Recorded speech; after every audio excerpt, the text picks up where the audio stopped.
फैजाबाद का सर्वमान्य ब्राह्मण नेता खब्बू तिवारी है जी।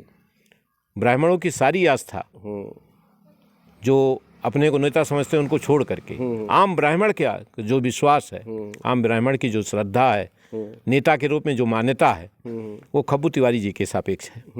जहाँ तक पवन पांडे जी का बात है, वो आप मीडिया के द्वारा बनाए गए, जी जी, पार्टी के द्वारा बनाए गए जी जी, और समाजवादी पार्टी के नेता के रूप में है। वो किसी बिरादरी के नेता के रूप में रिकॉग्नाइज्ड नहीं है। जी जी जी, उनको ब्राह्मण समाज कितना स्वीकार करता है, शायद इसमें मुझे संदेह है। ब्राह्मण ने तुम सुधा को तरसते हो, मैं अमी ढुलका रहा हूँ, स्वर जहाँ से मौन होते मैं वहीं से गा रहा हूँ।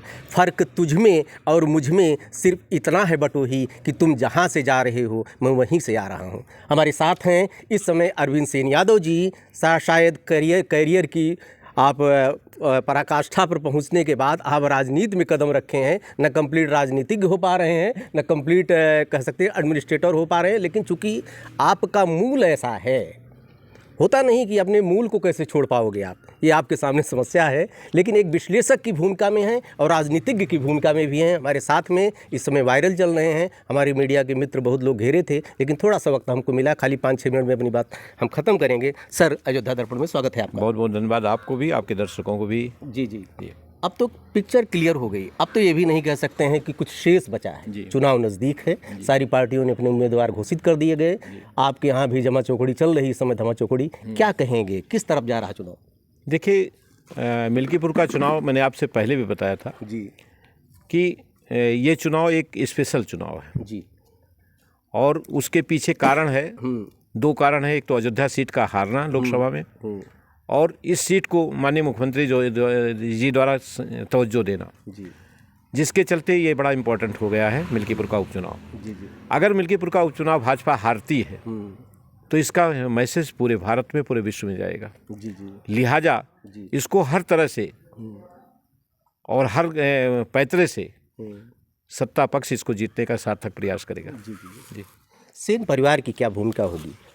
सेन परिवार के लोग कह रहे हैं जैसे एक डिसाइडिंग फैक्टर है आपके मिल्कीपुर के चुनाव की अगर बात की जाए तो बिना सेन परिवार के दरवाजे पे मत्था टेके किसी का उद्धार नहीं हो सकता है राजनीति के परिप्रेक्ष्य में।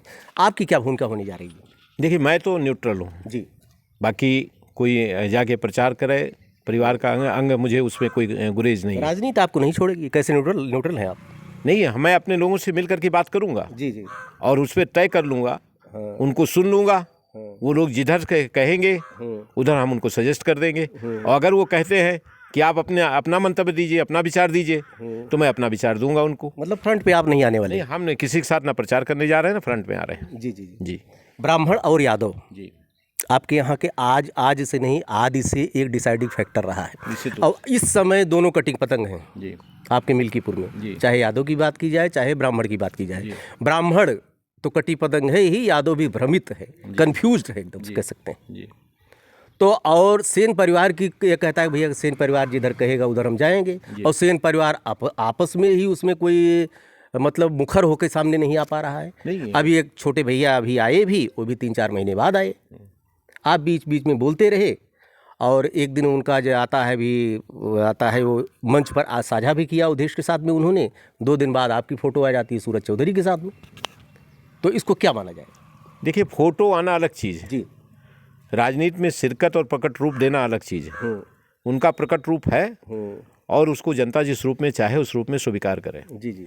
रह गई बात मेरी, तो मैं निश्चित रूप से ये कह रहा हूँ कि मैं अभी इस अवस्था में, जो कि इस इलेक्शन को मैं इलेक्शन नहीं मानता हूँ, एक राजनीतिक वितंडावाद मानता हूँ जी। और इस इलेक्शन में वो सारी ताकतें, चाहे वो सत्तात्मक शक्ति हो, चाहे वो आर्थिक शक्ति हो, चाहे वो जातीय शक्ति हो, चाहे बड़े बड़े नेताओं के आगमन की शक्ति हो, और जातीय आधार पे नेताओं को ला करके उसको वोटरों को प्रभावित करने की शक्ति हो, तो वो सारी शक्तियाँ इस्तेमाल हो रही हैं। और इसमें 2 शक्ति सबसे ज़्यादा इस्तेमाल हो रही है, सत्ता की और अर्थ की, पैसे की। और उसके इतना भयंकर रूप से उसका इस्तेमाल हो रहा है कि शायद हमारी समझ से आचार संहिता की धज्जियाँ उड़ चुकी हैं। हजारों गाड़ियों का काफिला चल रहा है, दोनों पक्ष सैकड़ों गाड़ियों के साथ लोग प्रचार कर रहे हैं, और उसका नज़ारा आप देख रहे होंगे। ऐसी दशा में ये कहना कि आप आज का वोटर बिना किसी चीज़ से प्रभावित हुए रहेगा, निश्चित रूप से वो प्रभावित होने जा रहा है। जी जी। जी एक विश्लेषक की भूमिका में आपको मैं लेता हूँ। अभी जैसे ब्राह्मण वोटर हैं यहाँ पर, ब्राह्मण भी थोड़ा नाराज़ थे बीच में। अभी एक जनसभा हुई थी भाजपा में, पोस्टर को लेकर बड़ी मारामारी चल रही थी, पोस्टर में नाम नहीं है, लेकिन खब्बू तिवारी की एंट्री हो गई और उधर से तेज नारायण पांडे को यूज़ किया जा रहा है सपा की तरफ से। आप दोनों को कहाँ पर धरातल पर देखते हैं, दोनों लोग कितने प्रभावी होने वाले हैं? देखिए, जहाँ तक ब्राह्मण नेता का सवाल है जी, फैजाबाद का सर्वमान्य ब्राह्मण नेता खब्बू तिवारी है। जी, ब्राह्मणों की सारी आस्था जो अपने को नेता समझते हैं उनको छोड़ करके आम ब्राह्मण का जो विश्वास है, आम ब्राह्मण की जो श्रद्धा है, नेता के रूप में जो मान्यता है, वो खब्बू तिवारी जी के सापेक्ष है। जहाँ तक पवन पांडे जी का बात है, वो आप मीडिया के द्वारा बनाए गए, जी जी, पार्टी के द्वारा बनाए गए जी जी, और समाजवादी पार्टी के नेता के रूप में है।